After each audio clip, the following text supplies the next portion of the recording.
அதனால்தான் காரணம் என்னை ரசித்து ஆளாக்கியவர்கள் தான் அவருக்கு நான் நன்றி சொல்ல கடமைப்பட்டுக்கிட்டேன். என் தந்தையார் கூட பார்த்தீங்க, நான் ஒரு ஜேர்னலிஸ்டாக இருக்கேன். என் தந்தையார் வந்து செய்திகள் வாசிப்பது ராமநாதன் டெல்லியில் கொண்டு சொந்தக்காரர், டெல்லியில் ஆல் இந்தியா ரேடியோவில் பணிபுரிந்தவர் என்பதை இந்த படச்சொல்லி நீங்கள் பார்த்துருப்பீர்கள். அது பிஃபோர் இண்டிபெண்டன்ஸ்ல இருந்து ஆல் இந்தியா ரேடியோவிலிருந்து மகாத்மா காந்தி அவர்கள் இறுதி ஊர்நிலை வர்ணித்த ஒருவராக கூட தந்தை இருந்தது எனக்கு பெருமையாக இருக்கிறது. தெலுங்கு நடிகர் சங்கத்தை பொறுத்தவரை 2 முறை, அதாவது 2000 ஆண்டிலிருந்து 2006 வரை அன்பு சகோதரர் விஜயகாந்த் அவர்கள் தலைவராக இருக்கும்போது நான் செயலாளராக பணியாற்ற எங்களுக்கு முன் பணியாற்றிய தெலுங்கு நடிகர் சங்கத்தை சிறப்பாக நடத்தி 30 ஆண்டு காலம் பல இன்னல்களை சந்தித்து விஜயகாந்த் அவர்களும் என்னையும் நடிகர் சங்கத்தின் வளாகத்துக்குள் அழைத்து வந்தது பெருமைக்குரிய நபர் என்று சொன்னால் அது தற்போதைய பொதுச் செயலாளர் என் அன்பு சகோதரர் அன்பு நண்பர் ராதாரவி அவர்கள்.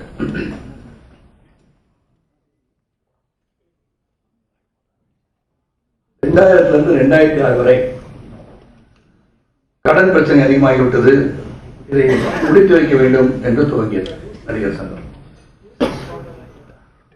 அந்த 2000 வந்த உடனே 2008 இந்த கடனை எப்படி அடைக்கிறது? 4,25 lakhs உயர்ந்திருந்தது கடன். அது வந்து பேச்சுவார்த்தை மூலமாக ஒவ்வொரு நாளும் அது முடிவெடுத்த பிறகு விஜயகாந்த் ஒரு தலைவராக இருந்த போதிலும் இந்த செயல்பாடு எப்படி இருக்க வேண்டும், வங்கி மேலாளர்களை எப்படி சந்திக்க வேண்டும், அவங்களை சந்திச்சு எப்படி பேசணும், என்ன பேசணும், முடியுமா, 4,25 lakhs நம்ம வந்து ஒரு நட்சத்திர கலைவராக நடத்தினால் அந்த நிதியை நம்மளால் வசூல் செய்ய முடியுமா என்ற சந்தேகங்கள் எல்லாம் எனக்கு இருந்தது. அந்த சூழ்நிலை தான் நான் வந்து அன்றைய தலைவர்களிடம் ராதாரவிடம் சொன்னேன், எனக்கு வந்து பேங்க்ல நேரடியாக போய் பேசி என்ன பண்ண முடியும் நான் பார்க்கறேன்னு சொல்லி I like to blow my own trumpet.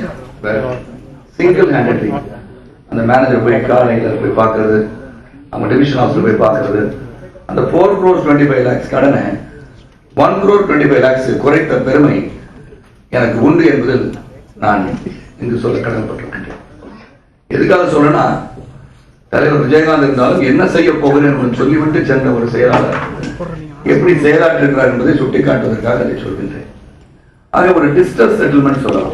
4,25 லட்சம் ரூபாய் வட்டியுடன் சேர்ந்திருக்கிற கடன் அதை செட்டில் பண்ணும் போது அந்த மேலாளர் பேசி நீங்க வந்து 1,25 lakhs ஒன் டைம் செட்டில்மெண்ட் பண்றதுக்கு உதவி பண்ணுங்கன்னு கேட்டோம். அந்த ஒன் டைம் செட்டில்மெண்ட் பண்ணுங்கன்னு உதவி பண்ண கேட்ட உடனேயே அது உத்தரவாதம், what is a guarantee that you will make a one time settlement என்று கேட்ட உடனேயே அதற்கு முன்பணமாக நாம் எங்கள் எண்ணத்தை பிரதிபலிக்க வேண்டும் அப்படின்னு சொல்லி அன்னைக்கு கிட்டத்தட்ட ஒரு 55 லட்சம் ரூபாய் நாங்கள் வசூல் செய்தோம். அந்த 55 லட்சம் ரூபாய் வசூல் செய்தது உதவியர்கள் பலர் இருக்கிறார்கள். அதை ஏற்கனவே பல முறை சொல்லி இருக்கின்றேன். விஜயகாந்த் அவர்கள் 10 லட்சம், அஜித் அவர்கள் 7 லட்சம், நான் 5 லட்சம் என்று பலரும் அதில் வந்து உதவியவர்கள்.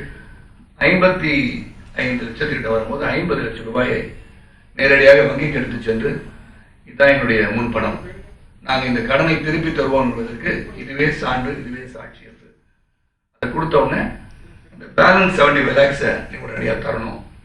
You said it's one time settlement, now only 50 lakhs has been received, balance 75 lakhs நீங்க கொடுக்கணும் சொன்னோன்னே சூப்பர் சார், உலக நாயகன், அனைத்து கலைஞர்களும் அவங்க இல்லாட்டி நிச்சயமா முடிச்சிருக்காரு.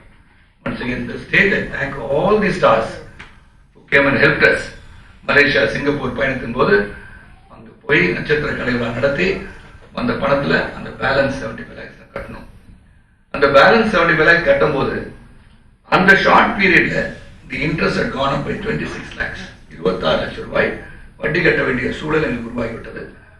அதையும் நாங்கள் சொல்லி 13 லட்சம் ரூபாய் குறைச்சு 75 lakhs plus 13 சேர்த்து அவங்க போய் கட்டி அந்த நடிகர் சங்கத்தின் பத்திரத்தை திரும்ப பெற்று வந்தோம். இங்கே ஒரு சில டீவியேஷன், ஏன்னா இன்றைய சூழலில் பார்க்கும்போது அவங்க கடைசி அவங்க கேள்விக்கு பதில் சொல்லணும்னு சொல்றேன். விஜயகாந்த் அவர்கள் தலைவர் பொறுப்பிலிருந்து அரசியலை நோக்கி பயணிக்கும் போது இந்த நடிகர் சங்கத்தின் தாய் பத்திரத்தை நம்ம படைத்துவிட்டு சென்றார். நிலத்தை காணும், கிணத்தை காணும், இடத்தை காணும் என்று சொல்பவர்களுக்கு இதுதான் எங்களுடைய தாய் பத்திரம். நிலத்தை விற்கிறேன், நிலம் இங்க இருக்கு. சிவதான அவர்கள் மறைந்த நகைச்சுவை நடிகர் அவர்கள் போடப்பட்ட அக்ரிமெண்ட்ல நிலத்தை வாங்கின டாக்குமெண்ட் தான். இந்த டவுட் இருந்தா திரும்பி நீங்க வாங்கி பார்த்துக்கலாம். எதையோ ஒரு டாக்குமெண்ட் காமிச்சான்னு சொன்னா I am willing to show the document to everybody, but this is the testament of a land. We own this land. இந்த இடம் எங்களுக்கு சொந்தமான இடம். இந்த இடம், இந்த நிலத்தின் பத்திரம் எங்கள் கையில் பத்திரமாக இருப்பதை உங்களுக்கு சுட்டிக்காட்ட விரும்புகிறேன். If you think it is false, you can always check it out. உங்களுக்கு கொடுக்குறேன், இதை படிச்சு கூட நீங்க பார்த்துக்கலாம். ஆனா பத்திரத்தை பத்திரமா எனக்கு திருப்பி கொடுத்துருங்க. It is not a false document. This is a document தான் இருக்கு. பாத்தீங்கன்னா 500 ரூபாய், 1100 ரூபாய். பேப்பரை பாத்தீங்கன்னா தெரியும், பிஞ்சு போற மாதிரி இருக்கு. So it proves that we are not sold this land to anybody. It proves Nadigar Sangam belongs to, the land belongs to South Indian Artists Association. பேரில் தான் இந்த நிலம் இருக்கிறது. இந்த நிலம் எங்கேயும் காணா போல கட்டுவதற்காக லீஸ் கொடுக்கப்படும் என்பதை இந்த சான்று உங்களுக்கு.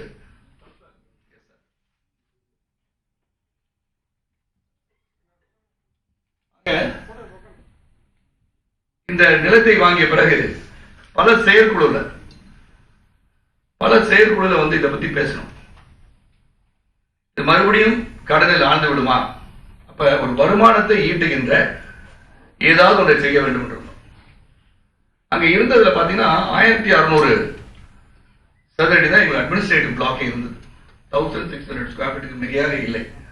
அது தலைவராகவும் சரி, செயலாளர் ரூம், மேல ஒரு டான்ஸ் ஃப்ளோர் மாதிரி இருந்தது. அப்புறம் வந்து அட்மினிஸ்ட்ரேட்டிவ் சைட்ல மேனேஜர்ஸ், அவங்க டிபார்ட்மெண்ட், அப்புறம் ஒரு ஹால் இருந்தது. இந்த பக்கம் ஒரு கீல்டுக்கு ஒரு தியேட்டர் இருந்தது. எங்களுடைய எக்ஸிக்யூட்டிவ் கமிட்டி மீட்டிங் அந்த தியேட்டர் தான் நடத்தும். இங்க வந்து அலுவலகம் பார்க்கறது எங்களுக்கு இருக்கும். ஆபீஸ் தலைவர் செயலாளருக்கு, பொருளாளருக்கு ஒரு ரூம் இருந்தது. அதுக்கப்புறம் மேலாளர் இருக்கின்ற அறைகள் இருந்தன. 2000 ஆண்டிலிருந்து 2010 வரை அங்கு பல செயற்குழுக்கள் நடந்திருக்கின்றன, பல பொதுக்குழுக்கள் நடந்திருக்கின்றன. இந்த செயற்குழுக்கும் பொதுக்குழுக்கும் எத்தனை பேர் வந்திருக்கிறார்கள் என்று பார்த்தால், இன்று எங்களை எதிர்த்து போட்டியிடுபவர்கள் எத்தனை முறை வந்து கருத்துக்களை பதிவு செய்து, இப்படி செய்யலாம் சார், இதை நான் ஒரு பவர் பாயிண்ட் பிரசன்டேஷன் கொண்டு வரேன், நம்ம இந்த பில்டிங் இப்படி கட்டலாமா என்று ஒரு கடிதமாவது எழுதியிருக்கிறார் என்று சொன்னால் நான் சொல்கின்றேன், நிச்சயமாக இல்லை என்பதுதான் என்னுடைய பதில். ஆக ஒரு செயற்குழு என்பது you have been authorized to function on behalf of all the members of the association. அப்போ எங்களுக்கு ஒரு அதிகாரம் கொடுத்த பிறகு அந்த அதிகாரத்தை பயன்படுத்தி சிறப்பாக இந்த உறுப்பினர்களுக்கு நாங்கள் எப்படி சேவை செய்ய முடியும். இங்கே வருமானமே இல்லாமல் இருந்தால் அப்போ நான் நினச்சி பார்க்கணும், தொடர்ந்து நான் வந்து தலைவனாக இருப்பணும், செயலாளர் இருந்த தலைவனாக இப்படிலாம் நினச்சிட்டுலாம் வரல. we have to solve. முதல்ல இருந்த தலையாய பிரச்சனைன்னா கடன் அடைக்கிறது தான் மிகப்பெரிய பிரச்சனை இருந்தது. அதன் பிறகு ஒவ்வொரு கமிட்டி மீட்டிங்லையும் என்ன பண்ணலான்னு பேசி பல தடவை பேசப்பட்டு, அன்பு சகோதரர் எஸ் வி சேகர் கூட ஒரு முறை நம்ம வந்து இங்கே ஃப்ளாட் கட்டிடலாம் கூட சொன்னார். அதை நான் வந்து பொதுக்குழுலையும் பதிவு பண்ணியிருக்கேன். ஆனால் ஃப்ளாட் கட்டினா 1/3 ஷேர் கொடுக்க வேண்டிய சூழல் வரும். The land also will belong to others. அப்படி பண்ணக்கூடாது, பண்ண முடியாது. அதனால் cinema related business can take place in the artist association அப்படின்னு இருக்கும்போது ரொம்ப முயற்சி பண்ணி பல வகையில் பேசி இது எல்லாம் பார்த்தோம். தென் நாங்கள் ஒரு பொதுக்குழுவில் போய் 25/7/2010, ஏன்னா சில தேதிகள் உங்களுக்கு சொல்லி ஆகணும், அதுக்கப்புறம் நான் கேள்வியில் பதிலெடுத்து 25/7/2010 அன்று நடந்த பொதுக்குழுவில் புதிய கட்டிடம் கட்டுவதற்காக நடவடிக்கை எடுக்கவும், தகுதி உள்ளவர்களுடன் பேச்சுவார்த்தை நடத்தவும், தேவைப்படும் ஆவணங்களில் கையெழுத்திடவும், பதிவு செய்யவும் தலைவர் திரு ஆர் சரத்குமார் அவர்களுக்கும் பொதுச் செயலாளர் ராதா ரவி அவர்களுக்கும் எல்லா விதமான உரிமைகளையும் அதிகாரத்தையும் பொதுக்குழு வழங்கியது.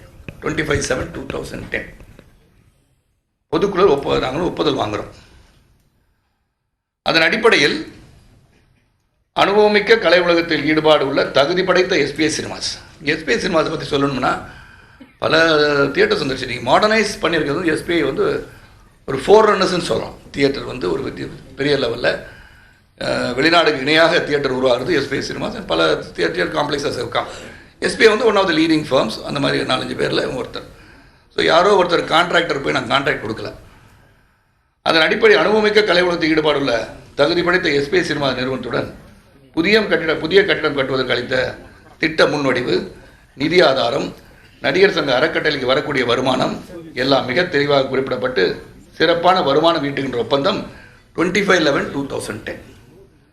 ஒப்புதல் பெற்றது 25/7/2010 to negotiate, discuss with anybody. Then we get into an agreement on 25/11/2010. 7 மாதங்களுக்கு பிறகு, 4 மாதங்களுக்கு பிறகு. அதன் பிறகு 29/12/2010 அன்று நடந்த எஸ்பிஐ சினிமாஸ் ஒப்பந்தம் பற்றி விவாதிக்கப்பட்டு செயற்குழு உறுப்பினர் அனைவரும் கலந்து பேசி ஒப்பந்தத்திற்கு ஒப்புதல் பெற சிறப்பு பொதுக்குழு கூட்டம் நடத்தப்பட வேண்டும் முடிவு செய்யப்பட்டது. ஸோ அதன் பிறகு ஒரு செயற்குழு கூட்டம் நடத்தப்பட்டது. எஸ்பிஐ சினிமாஸின் சரத்துக்கள் என்ன, அது என்ன சொல்லியிருக்கின்றோம், எதற்காக இந்த ஒப்பந்தம் என்பதை செயற்குழு கொண்டு போகிறோம். That is the body, executive body. So previous பொதுக்குழு எங்களுக்கு வந்து ஒப்பந்தம் கொடுத்துருக்காங்க, டிஸ்கஸ் பண்ணுறதுக்கு ரைட்ஸ் கொடுத்துருக்காங்க. Then we get into the agreement with SBI cinemas. அந்த எஸ்பிஐ சினிமாஸ் உள்ள சரத்துக்கள் என்ன சொல்கின்றன, நமக்கு சாதகமாக இருக்கிறதா, பாதகமாக இருக்கிறதா, சரியாக இருக்கிறதா, இல்லையா என்று விவாதிக்கின்ற இடம் செயற்குழு. அந்த செயற்குழுவிலே பொதுக்குழு, சிறப்பு பொதுக்குழு கூட்டப்பட வேண்டும் என்று சொல்கிறார்கள். It's on 29/12/2010. டேட் சர்வீஸ் 25/7/2010 உரிமை கொடுக்கப்படுகிறது. 25/11/2010 எஸ்பிஐ சினிமாஸுடன் ஒப்பந்தம் போடப்படுகிறது. 29/12/2010 அன்று எஸ்பிஐ ஒப்பந்தம் செயற்குழுவிலே விவாதிக்கப்படுகிறது. 17/2/2011 February 2011 அன்று நடந்த சிறப்பு பொதுக்குழுவில் எஸ்பிஐ சினிமா ஒப்பந்தம் மற்றும் புதிய கட்டிடம் கட்ட தலைவர் மற்றும் பொதுச் செயலாளர் எடுத்த அனைத்து முடிவுகளுக்கும் சிறப்பு பொதுக்குழுவில் தெரிவிக்கப்பட்டு விவாதிக்கப்பட்டது. எந்த ஒரு உறுப்பினரும் எதிர்ப்பு, மாறுபட்ட கருத்தை கூறாத சூழ்நிலையில் இன்று அவர்கள் எதிரணியிலே கமிட்டி உறுப்பினராக எங்கள் மீது நீதிமன்றத்தை வழக்கு தொடர்ந்திருக்கின்ற பூச்சி முருகன் உள்பட மேடையில் அமர்ந்து அனைவரும் எழுந்து இதை வரவேற்ற காட்சியை இன்னும் சற்று நேரத்தில் நீங்கள் பார்ப்பீர்கள். அது வந்து 17/2/2011 பொதுக்குழு நடந்த இடம் தென்னிந்திய நடிகர் சங்க வளாகத்தில். கட்டிடத்தை காணோம் என்று சொன்னார்களே, அந்த கட்டிடத்தின் உள் அது நடந்தது என்பதை உங்களுக்கு சுட்டிக்காட்ட விரும்புகிறேன். எஸ்பிஐ சினிமாவுடன் போடப்பட்ட ஒப்பந்தங்களுக்கு பொதுக்குழுக்கு வந்திருந்த அனைத்து உறுப்பினர்களும் ஏகமனத ஒப்புதல் அளித்தனர். 19/6/2011 19th June 2011 அன்று ஒப்பந்தம் பதிவு செய்யப்பட்டது. பிகாஸ் அந்த ஒப்பந்தத்தை ரெஜிஸ்டர் ஆஃபீஸில் போய் they want to register the agreement. Because சாதாரண அக்ரிமெண்ட்டாக இருக்கக்கூடாது. Will register the agreement. 19/6/2011 ஒப்பந்தம் நாங்கள் வந்து ரெஜிஸ்டர் பண்ணுறோம். பண்ண பிறகு ஆகஸ்ட் 2011 கட்டிடம் மாநகராட்சி அனுமதி பற்றி இடிக்கப்பட்டது. We get the permission from the corporation and then we demolish. அதற்கு எந்த ஆதாரமும் கிடையாது. கார்பரேஷனில் வந்து இவங்க இடித்தது வந்து தவறு, இவங்க நோட்டீஸ் அனுப்பிச்சிருக்காங்கன்னு சொன்னார். நான் கார்பரேஷனுடைய பர்மிஷன் தற்போது காட்டுகிறேன்.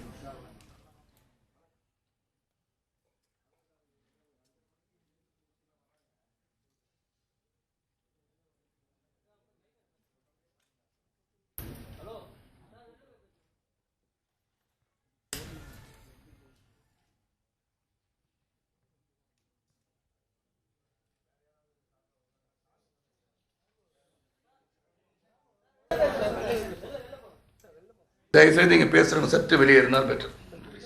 இது வந்து south Indian artist association, executive engineer, corporation of Chennai, Zone 7 நுங்கம்பாக்கத்துக்கு கடிதம் போட்டிருக்கோம். ஏன்னா டெமாலிஷன் பண்ணுறதுக்கு வந்து பர்மிஷனே இல்லாமல் டெமாலிஷ் பண்ணிட்டாங்கன்னு திரு அன்பு சகோதரர் பூச்சி முருகன் கூறியதன் அடிப்படையில் சொல்கிறேன். Demolition of the existing building at number 16 old number 153 Habibullah road, Chennai 17, plan submitted for approval regarding the letter written from South Indian Artists Association. With reference to the above, we are enclosing here with 4 sets of demolition plan with necessary title deed for a kind approval. The requisite fee will be paid after receiving the advice from behind. Thanking you for South Indian Artists Association President. நான் வந்து letter போட்டிருக்கேன் 22/2/2011. அது வந்து அப்ளிகேஷனுக்கு வந்து 375 ரூபா கட்ட சொன்னாங்க, கட்டியிருக்கேன். அதன் பிறகு corporation of Chennai works department town பிளானிங்லேருந்து டெமாலிஷன் ஃபீ 10,42,000. அதுக்கப்புறம் scrutiny fees 130. Your application has been process and found approved. Hence you are required to pay the fees mention below within 7 days limit by paid challan in the counter அப்படின்னு போட்டுருக்காங்க. 10,42,130 ரூபா கட்ட சொல்லி advice வந்திருக்கு. Approve பண்ணியிருக்காங்க demolish பண்ணுறதுக்கு. யாருன்னா corporation, நாங்கள் இல்லை. Then we pay. Corporation of Chennai, Ripon building, Chennai 3, works department 10,42,130 approve பண்ண பிறகு அதை கட்டுறோம், செலான் வாங்குகிறோம். நகர அமைப்பு பிரிவு, சென்னை மாநகராட்சி அப்படின்னு சொல்லி கட்டிட்டோம். So demolition has been approved and then we are demolished.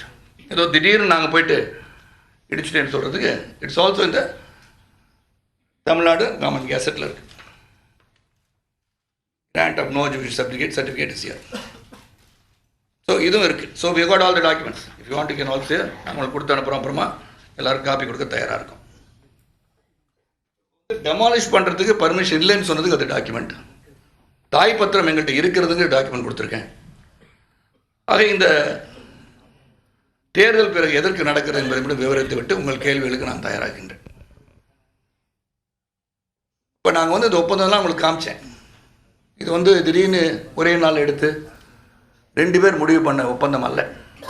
பலமுறை பேசி ரொம்ப திங்க் பண்ணி ஒவ்வொரு சரத்துக்களும் அந்த அக்ரிமெண்ட்டில்.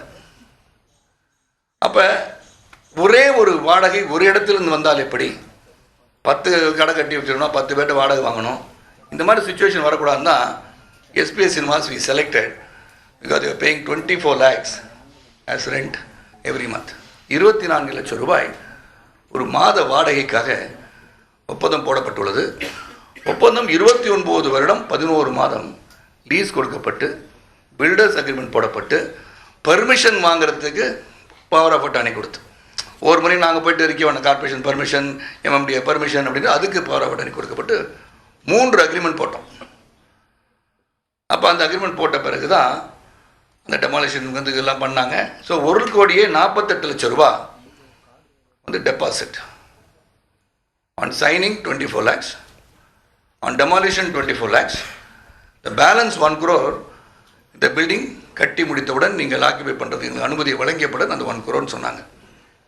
இந்த 1 crore and 48 lakhs நீங்கள் பார்த்தீங்கன்னா 29 ஆண்டு காலம் 11 மாதத்துக்கு பிறகு 1 crore 48 lakhs அவங்க பில்டிங்கை திருப்பி கொடுத்துட்டு போகும்போது அந்த 1,48 லட்சம் ரூபாயை நீங்கள் திரும்பி கொடுக்கும்போது அதே 1,48 லட்சம் ரூபாய் தான் நீங்கள் திரும்பி கொடுக்குறோன்னு சொல்லியிருக்கோம். We have not told them we will not pay any kind of interest on the deposit given to us.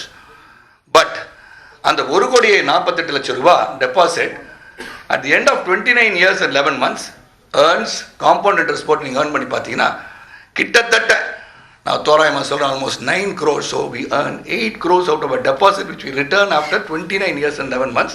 அந்த வருமானமே கிட்டத்தட்ட 8 கோடி ரூபாய் நடிகர் சங்கத்துக்கு வருகிறது. அந்த 29 வருஷம் 11 மாதத்துக்கு அப்புறம் almost 130 crores is accrued money that நடிகர் சங்கம் will have after 29 years 11 months. ஆனால் இருந்து பார்க்க போகிறோம்னா இல்லை. ஆனால் ஒரு 24 lakhs வாடகை வர இடத்துல எங்கேயாவது ஒரு இடத்துல இல்லை 50 லட்ச ரூபா வாடகை வாங்கியிருக்கணுங்க நீங்கள் போட்டிருக்க இந்த சதுர அடிக்கு. ஆனால் நீங்கள் குறைச்சி 24 லட்ச ரூபா அப்படின்னு சொல்லி வாங்கிட்டீங்க. ஆக அந்த 50 லட்ச ரூபாயில் நீங்கள் 25 லட்ச ரூபா ஊழல் செய்திருக்கிறீர்கள் என்று சொன்னால் ஒப்புக்கொள்கின்றேன். யாராச்சும் போய் அந்த இடத்துல என்ன ரெண்ட்டு, த ஹையஸ்ட் கோஷன் எடுத்து ஹையஸ்ட் பாசிபிள் ரெண்ட் என்ன அப்படின்னு நீங்கள் கேட்டு என்கிட்ட தலைவா தப்பு பண்ணிட்டீங்க, அது கொஞ்சம் 50 லட்சம் கேட்கலாம் அப்படின்னு ஒரு அட்வைஸ் ஆச்சு. ஒரு வயதானவர் ஒரு ரோட கிராஸ் பண்ணுறாருன்னா அவருக்கு ஒரு கைப்பிடிச்சு கொண்டு போய் அந்த பக்கம் விடுறாங்க இல்லையா? அதே மாதிரி எதுக்குன்னா அந்த டைமில் அவருக்கு உதவி தேவைப்படும். அவருக்கு உதவி தேவைப்படுன்னு சொல்ல அப்போ அந்த உதவிக்கரம் கொடுக்குறீங்களே, அப்போ தவறு செய்கிறீர்கள் அப்படின்னு சொல்கிறதுக்கு இல்லை நிறையா வரும்ன்ற அறிவு உங்களுக்கு எட்டியிருந்தால் நீங்கள் சொன்னீங்களான்னு கேட்டால் nobody game and told me. இன்னைக்கு வரைக்கும் அங்கே அதை விட அதிகமாக உங்களுக்கு வருமானம் வரும் என்ற ஒரு குற்றச்சாட்டை வைத்திருந்தால் நான் ஒப்புக்கொள்கிறேன் நாங்கள் தவறு செய்திருக்கிறோம் என்று. அது அப்படிப்பட்ட தவறு எங்களுக்கு செஞ்சதா என் மனசுக்கு தெரியல, என் மனசாட்சிக்கு தெரியல. 29 ஆண்டு காலம் 11 வருஷம் எதுக்கு கொடுத்தீங்க அப்படின்ற ஒரு கேள்வி.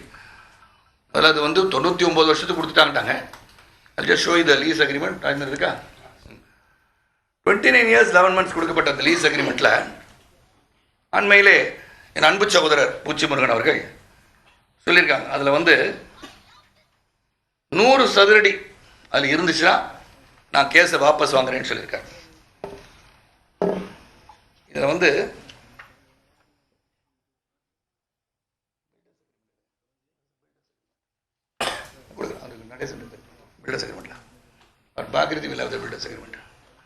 அப்போ நான் முதலே சொன்ன மாதிரி 1600 ஸ்கொயர் ஃபீட்டில் நாங்கள் இயங்கிட்டு இருந்தது. அதில் வந்து 29 வருஷம் 11 மாதம் எதுக்குன்னு சொன்னால் எங்களுடைய லிமிட்டெட் எக்ஸ்போஷர், அதாவது இந்த கட்டிடம் கட்டுவதற்கு நீங்கள் அதே கட்டிடத்தை திருப்பி இடித்து அதே நிலைமைக்கு கொண்டு வந்து புதுப்பித்து கட்டியிருந்தால் பிட்வீன் 12 to 15 crores 12 கோடியிலிருந்து 15 கோடி ரூபாய் ஆகும் அப்படின்னு சொன்னது அடிப்படையில் அந்த 15 crores அது ஹையஸ்ட் லிமிட்டேஷன் பண்ணி வச்சுக்கிட்டோம். அப்போ அந்த 15 கோடி ரூபாய்க்கு மேலே ஒரு பைசா நாங்கள் தரமாட்டோம். That is only amount that be deducted in the rental income that we get. Rent வரதில் அதை மட்டும் தான் நீங்கள் குறைச்சிக்கணும் இஎம்ஐயில் நீங்கள் கட்டும்போதுன்னு சொன்னோம். அப்போ நாங்கள் கேட்டோம் 15 வருஷம் வச்சுக்கோங்களேன் lease, 15 years I don't think you can repay because 15 கோடி உங்கள் காஸ்ட் சார், பில்டிங் காஸ்ட் நீங்கள் சொல்கிறீங்க. ஆனால் நான் இதை கட்டி முடித்து காம்ப்ளெக்ஸ் பண்ணி உள்ள தியேட்டர்ஸ் கட்டி இன்டீரியர்ஸ் பண்ணி இதெல்லாம் பண்ணுறதுக்கு நாங்கள் காஸ்ட் ரிட்ரீவ் பண்ணுறதுக்கு ஒரு கணக்கு போட்டு காமிச்சாங்க. வித் ஆடிட்டர்ஸ் வித் லாயர்ஸ் எல்லாம் உட்காந்து பேசும்போது 15 years is not enough, please give us a maximum time that it could be given. So the maximum என்ன கொடுக்கலாம்னு கேட்கும்போது 29 years 11 months வாஸ் அரைட். அப்போ அவங்க பணத்தை மீட்டெடுப்பதற்கு அவங்க 50-55 லட்சம் 55 கோடியாக இருக்கலாம், மீட்டெடுப்பதற்கு கால அவகாசம் அதிகம் வேண்டும் என்று கேட்டார்கள். அதில் எந்த விதத்துலையும் நாங்கள் எந்த தவறு செய்தால் எங்களுக்கு தெரியல. Because it prove that they have to retrieve that amount. எங்கே 15 கோடி ரூபா கட்டணும் பேங்க்கில், அது இஎம்ஐ கட்டணும். இதில் வந்து ஸ்பெஷல் ஃபீச்சர்ஸ் என்னன்னு கேட்டால் 24 லட்ச ரூபா வாடகை வருது. இதில் வந்து மெயின்டெனன்ஸ் எங்களுக்கு கிடையாது. லைட்டு போச்சு, ஃபியூஸ் போச்சு அப்படின்னா நாங்கள் லைட் வாங்கி போட வேண்டாம். ஹவுஸ் கீப்பிங், அதாவது கூட்டி தொடச்சி பெருக்கி போடுறதுக்கு எங்கள் வேலை கிடையாது. அதுக்கு வந்து செப்பரேட்டாக வந்து எங்களுக்கு தனியாக லிஃப்ட் போட்டு மேலே கொண்டு வராங்க. அந்த தியேட்டர், அங்கே வர தியேட்டரில் 12 முறை எப்படி நாங்கள் கில்டு தியேட்டரில் வந்து 12 முறை எக்ஸிக்யூட்டிவ் கமிட்டி நடத்துக்க கேட்டோமோ அது கொடுக்கப்படும். அதற்கு மேலாக உங்களுக்கு இந்த தியேட்டர் தேவைப்படுகிறது என்றால் you can use it in a separate agreement நீங்கள் போட்டு பண்ணிக்கலாம்னு சொன்னாங்க.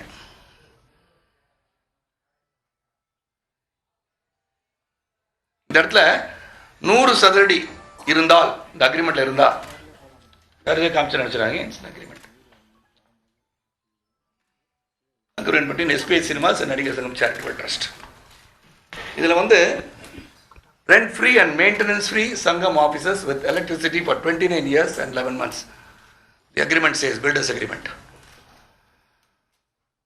The lessee developer shall provide us 2,500 square feet office space within the said building by way of a license of the lessor confirming party owner for the entire period of this agreement stroke lease, and the lessor stroke confirming party stroke owner shall not cause any obstruction to the common area by virtue of the lessor. அவங்க எதுவும் உடச்சி கிடச்சி இதெல்லாம் பண்ணக்கூடாதுன்னு அவங்கள பற்றி சொல்லியிருக்கோம். The license shall exclusively be for its occupation. The same shall not be let or sublet to any third party or affiliate associate. அவங்க வாங்கினது அவங்க தான் கொடுக்கணும். Office space will be fully furnished. நாங்கள் furnish பண்ணல. The office space will be fully furnished and provided with good quality interiors with air conditioning and lighting at the time of grant of the license. The lessee developer shall not collect any license fees and the premises shall be enjoyed by the lessor stroke confirming party owner free of any electricity charges and maintenance charges during the entire period, and all the costs shall be the sole account of the lessee and developer. So அவர் வந்து வாபஸ் நாளைக்கே வாங்கணும். And then if you want more square feet, அதான் சொல்ல வந்தேன், அதாவது 2500 சதுரடி, ஏன்னா 1600 சதுரடி நாங்கள் இயங்கி கொண்டிருந்தோம். 10 ஆண்டுகள் அங்கே யாரும் வரல. 10 ஆண்டுகள் வராத போது இதை என்ன பண்ணலாம், ஒரு வருமானம் வரணும், முடிவு எடுக்கணும். அதுக்காக எடுக்கப்பட்ட முடிவு தான் இந்த நடிகர் சங்க ஒப்பந்தம் எஸ்பிஐ சினிமாஸோட. அப்போ இந்த 100 சதுரடி இல்லாமல் இதை போட்டோம் என்று ஒரு பொய் பிரச்சாரத்தை செய்யும் போது நானும் வந்து பார்த்தீங்க ஸ்டோரியில் 33 ஆண்டு காலம் பயணிச்சிருக்கேன் கலை உலகத்தில். பீன் அ ஜேர்னலிஸ்ட், சைக்கிளில் போய் பேப்பர் போட்டிருக்கேன். டிக்னிட்டி ஆஃப் லேபர், பிஎஸ்சி கணிதம் படித்த பட்டதாரி தான். ஆனால் கொடுக்கப்பட்ட முதல் பணி சைக்கிளில் போய் பேப்பர் போடுறீங்கன்னாங்க. உடனே போனேன். தென் மை ரைட்டிங் குவாலிட்டிஸ் உங்களை போல் அன்பு சகோதரர் போல எழுத ஆரம்பித்தேன். I reported from Bangalore. I sold space for the newspaper. அப்போ இருந்த 150 பிரதிகள் விற்ற அந்த இதை கிட்டத்தட்ட 5,000 மேலே 6,000 காப்பீஸ் விற்கிற அளவுக்கு சைக்கிளில் பயணித்து ஒரு பைக் வாங்குற அளவுக்கு உயர்ந்தவன் சரத்குமார். அப்போ எனக்கும் வந்து த நியூஆன்சஸ் ஆஃப் பிஸ்னஸ், எப்படி பிஸ்னஸ் பண்ணணும், யார் பார்க்கணும், என்ன பேசணும், எல்லாம் ஓரளவுக்கு கற்றுக்கிட்டேன். ஏன்னா படிச்சிருக்கேன் ஓரளவுக்கு. பிஎஸ்சி பட்டதாரி, நியூ காலேஜில் படிச்சிருக்கேன். சர்டிஃபிகேட் ப்ரூஃப் இருக்கான்னு கேட்டால் நான் யூனிவர்சிட்டி ஆஃப் மெட்ராஸோட ப்ரூஃப் கூட அது கூட நாளைக்கு எடுத்து காமிச்சிடுவேன். நான் சொல்லுவேன், படிக்காமல் சும்மா சொல்கிறாருன்னு சொல்லலாம். நான் அந்த மாதிரிலாம் நான் சர்டிஃபிகேட் நாளைக்கு கூட அதை ஃபர்னிஷ் பண்ணிவிடுவேன்.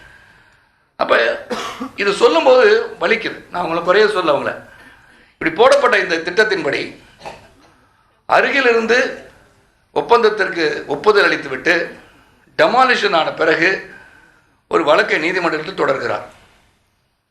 அப்போ அவர் அங்கே தானே இருந்தார். அப்போ அன்னைக்கு உட்காரும் போது ஏன் அந்த கேள்விகளை எழுப்பவில்லை? நீங்கள் 2 ட்ரஸ்டி தான் இருக்கீங்கன்னு அன்றைக்கி சொன்னாரா?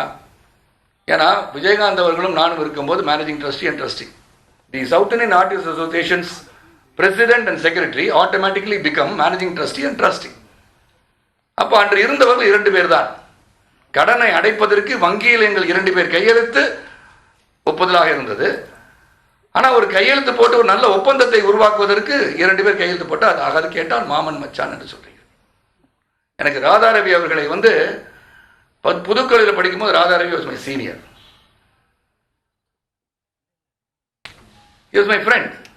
கார்த்திக் அவர்களின் ஃப்ரெண்டு தான், ராதாரவி நண்பர்கள் தான். பிரபு அப்போ வந்து அந்த காலகட்டத்தில் படிச்சுட்டு இருந்தார். அப்போ எனக்கு வந்து ராதாரவி வந்து வாஸ் மை ஃப்ரெண்ட். அண்ட் ராம்கிங் அமர்ந்திருக்காங்க. வெற்றி படிகளை வந்து ஒரு ஹீரோ, நான் வந்து villain. But today the twist of fate, I get married to Radhika and I become brother-in-law to Ravi and brother-in-law to Ramki. அப்போ உறவுகள் வருவது வந்து இறைவனால் கொடுத்த உறவுகள். அதுக்கு நான் என்ன பண்ண முடியும்? ஸோ அதனால் வந்து நண்பர்களாக இருந்தவர்கள் இன்று மச்சான் மாமனாக ஆகிவிட்டார்கள். மச்சான் மாமனாக தான் திருடுவாங்க, நண்பர்களாக தேடி இருக்க மாட்டாங்கல்ல. அது கொஞ்சம் வலிக்குது. ஏன்னா உணர்ந்து பார்க்கணும். நானும் ஒரு குடும்ப பாரம்பரியத்தின் நியாய தர்மத்துக்கு கட்டுப்பட்டு தான் நடந்துட்டுருக்கேன்.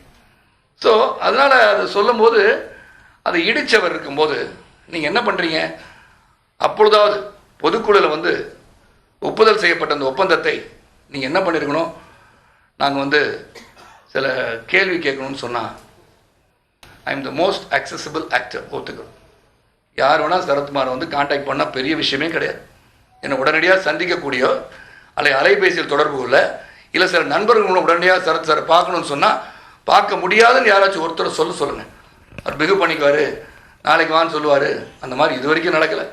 உண்மையிலே உறங்கி கொண்டிருந்தால் 1 மணி அளவில் உறங்கி கொண்டிருக்கும் போது, அப்பயும் ஃபோன் பண்ணியிருக்கும் போது கூட ஏதாச்சும் அர்ஜென்ட் கால்லாம் லேண்ட்லைனில் வரும், மேலே எனக்கு கூப்பிடுவாங்க, நான் ஓடிடுவேன். ஆக வந்து என்னிடம் பேசினார்களா என்பது அவருடைய கேள்வி. ஆனால் நீங்கள் என்ன பண்ணீங்க? that is the first problem start. நீங்களால் புரிஞ்சுக்கணும். நான் நீங்கள் 4 to 6 உங்களை டைம் கேட்டிருக்கேன். you have to listen to me please. அப்போ நீங்கள் யாராச்சும் வந்து என்னை பார்த்தீங்களா? என் மனைவி எல்லாருக்கும் நன்றி. சிவகுமார் அவர்களை அண்ணன் என்று அழைத்து கொண்டிருக்கிறார். கார்த்தியோ சூர்யா அவர்கள் வீட்டிற்கு பல முறை விருந்துக்கு சென்றிருக்கிறார்கள். போகிறாங்க வராங்க. இனி அண்ணனை பார்த்து பேசணும். போட்டுட்டாங்க, ஒப்புதல் அளிச்சிட்டாங்க, ஒப்பந்தம் நிறைவேற்றப்பட்டிருக்கிறது. இது வந்து கொஞ்சம் எங்களுக்கு வந்து பேசணும், இதை பற்றி சில கருத்துக்கள் கேட்கணும் அண்ணனே, இல்லாட்டி சாரை வந்து கேட்கணும், என்ன நடிகர் சங்க தலைவர் கேட்கணும் அப்படின்னு நீங்கள் என்னை வந்து கேட்டிங்களான்ற கேள்வியை நான் கேட்க ஆசைப்பட்டேன். ஆனால் அவங்க என்ன பண்ணாங்க? திடீரென்று பார்த்தா ஒரு செய்தி வருகிறது, பத்திரிகை வாயிலாக நடிகர் சங்கத்திற்கு மீது போர்க்கொடின்றாங்க. போர்க்கொடினா எதுக்கு? நாங்கள் என்ன பண்ணோம்? போர்க்கொடிக்கு நாங்கள் பேச்சுவார்த்தை நடத்த மாட்டோம்னு சொன்னோமா? பேச மாட்டோம்னு சொன்னோமா? இதுதான் நடந்தது. நான் வந்து ஐஃபா அவார்ட் போயிட்டு திரும்பி வரும்போது கூட, மெக்கா ஐலண்ட்ஸ் போயிட்டு திரும்பி வரும்போது, அன்புச்சகோதரர் உலகநாயகன் கமலஹாசன் அவர்களிடம், என்ன சார் இது இந்த மாதிரி கேள்வி கேட்க போகிறேன்றாங்க, அதுக்கு ஏன் கையெழுத்து வேட்டையெல்லாம் போடுறாங்க, எதுக்கு சார்? இல்லை சார், வேண்டி talk to sir, no problem, பேசுறது ஒன்றும் இல்லை அப்படின்னு சொல்லிட்டு வந்தவன் தான் நான். அப்போ வந்த பிறகு பார்த்தீங்கன்னா கிட்டத்தட்ட 19 பேர் கையெழுத்து வேட்டை நடத்தி எங்களை கேள்வி கேட்கிறார்கள். அந்த கையெழுத்து வேட்டை கேள்வி கேட்கும்போது எங்கே வந்து கேட்கணும்? சங்கத்தில் வந்து கேட்கணும். You publish it in the news paper and come and ask as questions. நீங்கள் பத்திரிகை வாயிலாக எங்களை சந்திக்கிறீர்கள், சிந்திச்சு பார்க்கணும். எந்த ஒரு சங்கமாக இருக்கட்டும், இந்த பாடியாக இருக்கட்டும், ஆர்கனைசேஷனாக இருக்கட்டும், யூ ஆல்சோ சைன் அ நான் டிஸ்க்ளோஷர் அக்ரிமெண்ட். இங்கே நான் டிஸ்க்ளோஷர் அக்ரிமெண்ட் தேவையில்லை. ஆனால் உங்களுடைய அமைப்பை பற்றியோ இல்லாட்டி உங்களுடைய அசோசியேஷனை பற்றியோ உங்களை ஆஃபீஸை பற்றியோ அங்கே ஆசிரியர் பற்றி கேட்கணும்னா கூட நீங்கள் வெளியே போய் பேசக்கூடாது, ஆஃபீஸ் உள்ளே தான் நீங்கள் பேசணும். ஆக உங்களுக்கு சங்கத்திட்டத்தில் நீங்கள் என்னைக்காச்சும் வந்து இதை நான் வந்து மாற்றி அமைக்கணும், நாங்களாக கட்டிக்கணும், நம்மளாக கட்டிக்கலாமா, is there any other possibility, முதல்ல தான் நாங்கள் வரல, now we are enthused, we want to do something அப்படின்னு சொன்னால், நான் மாட்டேன்னு சொன்னேன்னா இல்லை நீங்களாம் வரக்கூடாதுன்னு சொன்னோமா?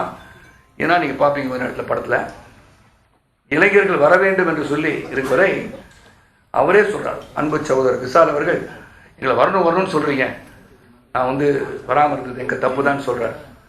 ஆக நாங்கள் எல்லாருக்கும் வாய்ப்பு கொடுத்துருக்கோம், பல பேர் செயற்குழு இருந்திருக்காங்க, நடிகர்கள் இருந்திருக்காங்க. ஆக நீங்கள் கேட்ட விதம் அது ஊண்டிங்காக இருக்குமா ஒரு அசோசியேஷன் திங்க் படிப்பாங்க. ஏன்னா it's ratified by the general body. நான் வந்து சட்டமன்ற உறுப்பினர், சட்டமன்றத்தில் ஒரு தீர்மானம் நிறைவேற்றப்படுகிறது. அன்று நான் சட்டமன்றத்துக்கு செல்லவில்லை என்று வைத்துக் கொள்வோம். 2-3 நாட்களுக்கு பிறகு நான் தொகுதியிலிருந்து திரும்பி வந்து விட்டேன். பேரவைத் தலைவர் அவர்களே, 3 தினங்களுக்கு முன் இங்கு ஒரு தீர்மானம் நிறைவேற்றப்பட்டிருக்கிறது, அது மறுஆய்வு செய்து மறுபடியும் விவாதத்திற்கு எடுத்துக்கொள்ள முடியுமா என்று கேட்டால் முடியுமா என்பதை நீங்கள் சிந்தித்து பார்க்க வேண்டும். It has already been passed. How can you take it for a re-debate? But here, we would have, நாங்கள் அந்த லெவலுக்கு திங்க் பண்ணாட்டி கூட நீங்கள் வந்து எங்களை கேள்விகள் கேட்டிருந்தால், இந்த மாதிரி வந்து பேசணும்னு சொல்லியிருந்தால், நீங்கள் இன்றைக்கி அதுக்கு வேறு பதில் வச்சுருப்பாங்க. சொன்னால் மட்டும் கேட்டிருப்பா, சொல்லியிருப்பாரா, சொல்லலாம். பட் என்னுடைய உள்ளத்தின் அடித்தளத்தில் சொல்கின்றேன், நேரடியாக வந்து பேசி நம்மளே பண்ணிக்கலாமே, கொஞ்சம் திங்க் இப்படி பண்ணுவோம், வேறு அதிகமான வருமானம் கூட வரலாம், can you cancel the agreement அப்படி நியாயமான முறையில் வந்து கேட்டிருந்தா ஐ would have discussed with them. Not that I would have immediately canceled the agreement, because it is an agreement which you discussed at length. அதுக்கப்புறம் போடப்பட்ட ஒரு ஒப்பந்தம், அவருக்கு ரீசன் சொல்லணும் இல்லையா? நியாயமான நடந்த ஒரு ஒப்பந்தத்தை போட்டு கேன்சல் பண்ணால் ரீசன் வரணுமே. அப்போ நீங்கள் வந்து பேச்சுவார்த்தை நடத்திய விதம் வேறு. அதன் பிறகு it developed into so many other issues. Radha Ravi திட்டினாங்க அப்படின்றீங்க, கெட்ட வார்த்தை திட்டினான்னு சொன்னீங்க, ஆனால் சொன்னீங்க எஸ். அதுக்கு வந்து show cause notice was sent to Mr. Radha Ravi and Mr. K.N. Kale. Me as a president sending a notice to the General Secretary and the Vice President of the South Indian Artists Association to give reasons. Show cause notice அனுப்பப்பட்டது. Show cause notice வந்த பிறகு வந்தாங்க, வருத்தம் தெரிவித்தார்கள். திரும்பி நாங்கள் letter போட்டோம். வருத்தம் தெரிவித்தது சரியான முறை அல்ல. திருச்சியில் சொன்னார்ல, அங்கே போய் மறுபடியும் கூட்டத்தை கூட்டி அங்கே போய் மன்னிப்பு கேட்க சொல்லுங்கண்ணா, அது சாத்தியபூர்வமா என்று உங்களுக்கே விட்டு விடுகிறேன். ஆக ஒரு பிரச்சனையை வளர்க்க வேண்டும் என்று பயணித்துக் கொண்டிருந்தார்களா அல்லது பிரச்சனையை முடிக்க வேண்டும் என்று பயணித்துக் கொண்டிருந்தார்கள் என்று எங்களுக்கு தெரியவில்லை. So I really to not know the reason for this misunderstanding that is going on in the entire industry. நடிகர் சங்கத்துக்குள் ஒற்றுமையாக இருக்க வேண்டும் நினைத்துக் கொண்டிருப்பவர்களுக்கு இது ஒரு சிறிய லெவலில் ஆரம்பித்து இன்னைக்கு பெரிய லெவலில் முத்தி போய் தகாத வார்த்தைகள் சொல்லும் அளவிற்கு, அதாவது வெளி மனிதர்களெல்லாம் வந்து பேசுகின்ற அளவிற்கு இது நடந்திருக்கு. ஸோ உங்களுக்கு தெளிவுபடுத்தலாம் சொல்லிட்டேன். இன்னும் ஒன்றே ஒன்று தெளிவுபடுத்தணும். அண்மையில் 100 சதுரடி சொன்னாங்க, prove that you got 2500 square feet. If you want more, அதிகமான சதுரடி தேவைப்பட்டால் the rent will come down, simple as that. That could be a matter of discussion with the ஒப்பந்ததார்ட்ட போய் பேச வேண்டியது. இது ஒன்றும் பெரிய விஷயம் கிடையாது. ஏன்னா நீங்கள் யாருமே வரலையே. ஏன்னா கார்த்தி அவர்கள் சொல்லியிருக்கிறார்கள், பார்த்த ஒரு ஒளிநாள் இது ஒரு ஆடியோ வீடியோவில் பார்த்தேன். நான் ஸ்ரீலங்கன் இஷ்யூக்கு இங்கே வரும்போது தான் ஐயோ கட்டிடத்தை காணுமே இடிச்சிட்டாங்க அப்படின்னு சொன்னார்னா, that means you never pass by Habibullah road at all. அன்பு சகோதரர் கார்த்தி அவர்கள் அந்த தெருவிலே நீங்கள் போனதில்லை. அப்போ நீங்கள் எப்படி சங்கத்தை பற்றி நீங்கள் சிந்திச்சு பார்த்தீங்க? 2011 அப்புறம் பூச்சி முருகன் வந்து கேஸை போட்ட உடனே உங்களுக்கு வந்து பூச்சி முருகன் நம்பகத்தன்மையும், ஒரு தென்னிந்திய நடிகர் சங்கத்தின் தலைவராக இருக்கின்ற சட்டமன்ற உறுப்பினராக இருக்கட்டும், முன்னாள் பாராளுமன்ற உறுப்பினராக இருக்கட்டும், ஒரு கட்சியின் தலைவராக இருக்கட்டும், ஒரு சரத்குமார் 33 ஆண்டு காலம் இந்த கலைத்துறையில் பயணித்திருக்கானே, அவரையும் இவரையும் கம்பேர் பண்ணி நம்ம சரத்குமாரை போய் கேட்போம், என்ன சார் இப்படி ஆயிடுச்சு, ஏன் சார் கேஸ் போட்டிருக்காங்க, அந்த கேஸை விட்ரா பண்ணுறதுக்கு வாய்ப்பு இருக்கா, நாங்கள் போய் பேசலாமா என்று அந்த அன்பு சகோதரர்களை இன்றும் கேட்கின்றேன். பொதுக்குழுவில் கேட்டிருக்கின்றேன். நாசர் கேட்டதுக்கு நான் சொன்னேன், நாசர் இவ்வளோ கேள்வி கேட்குறீங்களே, பொறுமையாக பதில் சொல்கிறேன், ஆனால் why didn't you go and ask Mr. பூச்சி Murugan to withdraw the case? கேஸை வித்ரா பண்ணி தான் கட்டணம் கட்டுவோமே. காலை கட்டிட்டீங்க, ஓடுங்க அப்படின்னு எப்படி ஓட முடியும்? வழக்கு நீதிமன்றத்தில் இருக்கிறது. அப்போ நீங்கள் தானே சார் சொன்னீங்க ஜனவரி முடிஞ்சு போயிடும்னு. எஸ், அட்மிட் ஈவன் டுடே 2014 ஜனவரியில் எப்படியாச்சும் நீதிமன்றத்தில் வந்து நம்மளுக்கு சாதகமான தீர்ப்பு வரும். அந்த தீர்ப்பு வந்து விட்டால் நம்ம கட்டடத்தை கட்ட துவங்கி விடலாம் சொன்னது நான் தான். ஆனால் தீர்ப்பு என் கையில் கிடையாது. நான் எழுதுவது அல்ல தீர்ப்பு. அவங்க தீர்ப்பு எழுதுறாங்க. Judgment is given in the court and then we have opportunities to go. கோர்ட்டை போய் இல்லைங்க அது அப்பீல் ஒன்ஸ் அகேன் இது பண்ணுறது, அப்புறம் ஸ்டே வெக்கேட் பண்ணுறது, இது அங்கே போகணும். அப்போ ஊழல் குற்றச்சாட்டு முறைகேடு அப்படின்னு சொல்லும் போது அவங்க சொல்லியிருக்காங்க, இல்லை ஜஸ்டிஸ் சந்துரு வந்து உங்கள் மேலே ஒரு குற்றச்சாட்டு வச்சுருக்காங்கன்னு சொன்னாங்க. அந்த சந்துரு சொன்னது மட்டும் நீங்கள் சொல்கிறீங்க. சந்துரு சொன்னது அந்த ட்ரஸ்ட் வந்து மேபி மிஸ்மேனேஜ் அவர் சொல்லியிருக்காரு. Chandru single judge. தென் ரெண்டாவது பானுமதி அவர்கள் வந்து இப்போ சுப்ரீம் கோர்ட் போயிருக்காங்க. அவங்க சொல்கிறாங்க, for the foregoing reason the original side appeal is dismissed. However, we make it clear that the order of the learned single judge in number 2757 of 2012 and the judgment made in this appeal may not be construed as expression of opinion on the merits of the matter சொல்றாங்க. அதாவது நீங்கள் வந்து அது உடனே சொல்கிறது வந்து தவறு என்று சொல்லவில்லை. let the stay be there, but அதை மட்டும் நம்ம ரிமூவ் பண்ணிடுவோம் அப்படின்னு சொல்லியிருக்காங்க. அதை மட்டும் அவங்க சொல்ல மாட்டாங்க. ஏன்னா அவங்களுக்கு சாதகமாக என்ன இருக்கும் அதை மட்டும் சொல்லுவாங்க. This is Bhanumathi, otherwise Chandru. Case வந்து நடந்துட்டு தான் இருக்கு. இதுதான் வந்து என்னுடைய விளக்கம். இதன் பிறகு பல குற்றச்சாட்டுகள், இது நியாயமாக நடக்கலை, சொல்லலை. அதாவது ஒரு சங்கத்தை உடைப்பதற்கு ஒருவர் திட்டுகிறார் என்று சொன்னால், நான் என்ன யாரும் திட்டினாங்கன்னா நான் நேரடியாக போய் திட்டினவங்கள தான் கேட்பேன். என்னை ஒருத்தர் திட்டினாரு, நான் வாழ்க்கையிலே வந்து ஒருத்தர் தான் என்ன திட்டினாரு. ஜென்ரலாக திட்டுறது வேற. என்னை வந்து ஒரு தகாத வார்த்தையை சொல்லி ஒரு இளைஞனை திட்டினார். நான் கல்லூரி நாட்களிலே திட்டவன அந்த வார்த்தை என்னை புண்படுத்தியது. முதல் முறையாக வாழ்க்கையில் ஒரே ஒரு தடவை இன்னைக்கு வரைக்கும் என் வயசு வந்து 61 25 வயது இளைஞனை போது காட்சியளித்துக் கொண்டிருக்கின்றேன் உங்களால் தான். அப்போ எதுக்காக அடித்தேன்? என்ன ஒரு ரொம்ப ஒரு கீழ்த்தரமான வார்த்தையில் திட்டோன்னு அடிச்சிட்டேன். அடித்தோன்னே அடையார் போலீஸ் ஸ்டேஷன் கூட உட்கார வச்சிட்டாங்க. என்ன உட்காந்துன்னு எங்கள் அப்பாவுக்கு ஃபோன் பண்ணாங்க. ஃபோன் பண்ணோன்னே இந்த மாதிரி உங்கள் பையன் ஒருத்தர் அடிச்சிருக்காங்க, ராயப்பேட்டை ஹாஸ்பிட்டல் கூப்பிட்டு போயிருக்காங்க, தையல் போட வேண்டியிருக்கு, என்ன ஸ்டேட்டஸ் அவனுக்குன்னு பார்த்த பிறகு நாங்கள் சொல்கிறோன்னு எங்கள் அப்பாவுக்கு ஃபோன் பண்ணி சொல்லிட்டாங்க. அப்பா சொன்னார், பையன் அங்கேயே இருக்கட்டும், அடிச்சிட்டால நீங்கள் என்ன ஆக்ஷன் எடுக்கணுமோ எடுங்கன்னாரு என் தந்தையார். நியாயத்தை பற்றி பேசுகின்றேன். என் தந்தையாருன்னா அப்போ வந்து லாயர் ஆகிட்டாருங்க. அப்பா வெளியே அனுப்பிச்சிருங்க அப்படின்னு சொல்லியிருக்கலாம், பண்ணலை. At time I think was in president permission bureau assistant information officer, PIB தான் அவங்க எல்லாம் கவர்ன் பண்ணுது. அப்போ next day I was produce in court. முதல் முறையாக நான் கோர்ட்டு வளாகத்தூர் பேத்துக்கு போனேன், சைதாபேட் கோர்ட்டுக்கு போனேன். எதுக்கு சொல்கிறேன்னா நியாயத்தை பற்றி சொல்கிறேன். அங்கே போனேன், அந்த கோர்ட் வளாகத்தில் உள்ள மேஜிஸ்ட்ரேட் ரூமில் கூப்பிட்டு போனாங்க. Took me there. கேட்டாங்க, அந்த பையனுக்கு போட்டு இந்த இடத்துல 5 தையல், மூக்கு உடஞ்சிடுச்சு, இங்கே ஃப்ராக்சர். ஏன்னா அவன் கராத்தே தெரியும்னு சொன்னான். எனக்கு கராத்தே தெரியாதப்போ நான் பக்கத்தில் சைக்கிள் வீக் அடிச்சிட்டேன். அவ்வளோதான். எனக்கு வந்து என்ன ப்ரொடெக்ட் பண்ணணும்னு நினச்சினான். ஏன்னா அவன் அடிச்சுவான்னு எனக்கு வந்துச்சு பயம். அதன் பிறகு சொன்னாங்க, இந்த என்னத்துக்கு அடிச்சிங்கன்னு. சரி, கால் மீ ஸோ இந்த மாதிரி திட்டினார் சார். அப்படியா, திட்டினா அடிப்பீங்களா? இல்லை சார், அந்த வார்த்தையை சொல்லி திட்டினா அடிப்பேன் சார். அப்போ நான் சொன்னேன், same result for you sir. சொன்னது Sarathkumar. I remember only the word I learnt admonished அப்படின்ற வார்த்தையை அன்று நான் கற்றுக்கொண்டேன். இன்று வரை என் மனசில் பயஞ்சிருக்கு. அட்மானிஷன் சிரிச்சு சொன்னால் don't to it again. Thank you sir வந்தேன். இது எதுக்கு சொல்கிறேன்னா, தவறு செய்தால் தண்டனை அனுபவிக்க காத்து கொண்டிருக்கின்றேன். தவறு என்று சொன்னால் சுட்டி காட்டினால் என்னென்னு திருத்திக் கொள்ள முடியும்.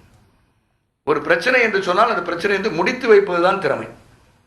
பிரச்சனையை பெரிதாக்கி கொண்டு போவது வந்து நல்லதல்ல. ஒரு அட்மினிஸ்ட்ரேஷனுக்கு ஒரு பிரச்சனை உங்களுக்குள்ள மனசில் இருக்குன்னா அது இண்டிவிஜுவலிஸ்டிக்காக போகும்போது, நீங்கள் வந்து ஒருத்தர் திட்டாருன்றதுக்காக அவர் திட்டிட்டு இருந்தாலும் அவர் நேரடியாக போய் நீங்கள் சந்திச்சிருக்கோம். நான் திட்டணும்னு என்ன நடந்துச்சு, நேராக போக வேண்டியதானே.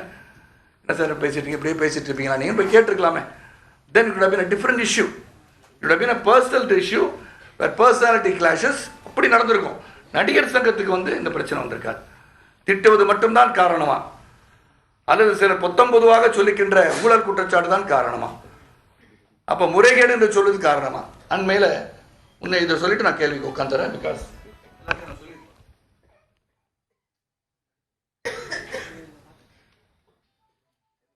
அன்பு சகோதரர் விஷால் அவர்கள் யாரும் எடுத்து கொடுக்குறாங்க, அவருக்கு இன்கம் டேக்ஸே கட்டாமல் 5 வருஷம் நடிகர் சங்கம் நடந்ததுன்னா வாட் இஸ் திஸ் அட்மினிஸ்ட்ரேஷன் அப்படின்ற வாட் இஸ் த ஆக்ட் சே? நடிகர் சங்கம் charitable trust is registered under section 12A of the Income Tax Act. It will be very clearly exempted from tax. That is Nadigar Sangam Charitable Trust. From the beginning, South Indian Artists Association is not under section 12A from the time it was started. அப்போ இது என்ன சொல்லுதுன்னா உங்களுக்கெல்லாம் தெரியும் what is the income tax limit per person. In the association comes under person or persons is an association. So it very clearly states, இது வந்து என்னுடைய auditor Ananthakumar எழுதியிருக்கார். Because I wanted letter from him. ஏன்னா நான் வந்து அவர்கிட்ட பேசுறது இல்லை, இன்கம் டேக்ஸ் கட்டலை அப்படின்னு சொன்னதுக்கு I wanted reference why we didn't பேன்றதை திருப்பி நீங்கள் எழுத்து கொடுத்து அவங்களுக்கு எக்ஸ்பிளைன் பண்ணுற நிலமை இருக்கும் sir. South Indian Artists Association is an association of person, AOP, not registered under section 12A as I told you of the Income Tax Act, right from the date of its formation. It is an association registered under the Society of Registration Act. The financial details of Mrs. South Indian Artists Association for the past 5 years have been filed with the Register of Society, Tamil Nadu, Chennai. Further, as for the filing income tax returns are concerned, since the association do not have income, as mentioned above, the past 5 years and not registered under section 12A of the Income Tax Act from the date of its formation, it is decided not to file income tax returns based on provision section 139(1) of the Income Tax Act. The section 139(1) of Income Tax Act says that if you don't have profit in any other person or persons, you don't have to pay tax, you don't have to file returns. சொன்னது அந்த 5 வருடத்திற்கு எதற்காக நாங்கள் வந்து அங்கே income tax பக்கம் போலட்டுறதுக்கு காரணம் இதுதான் ஒழிய it is not a person who does not know how to administrate the association. அப்போ இல்லைங்க பர்சன் அப்படின்னா என்ன அப்படின்னு கேட்டிங்கன்னா section 231 of IT Act states as follows. Definition of person very clearly states person includes an individual, into undivided family, a company, a firm, an association of person or a body of individuals, whether incorporated or not. So we come under that. Persons வரும்போது South Indian Artists Association comes under that. So we are exempted as for filing of returns when we have a loss under section 139(1) of the Income Tax Act. So இது வந்து 5 வருஷத்துக்கு கட்டலைன்னு சொன்னதுக்கு இதுதான் எங்களுடைய பதில். இதற்கு மேல் நான் வந்து என்னுடைய செல்ஃப் எக்ஸ்பிளனேஷன் சொல்லிட்டேன். உங்கள் கேள்விகள் எல்லாம் நான் அங்கே உட்காந்து பதில் சொல்கிறேன். அங்கே உட்காந்து அந்த பெட்டராக இருக்கும், எல்லாருக்கும் கேட்கும். இங்கே 2 பேர்கிட்ட வந்து கொடுத்த மாதிரி தெரியும்.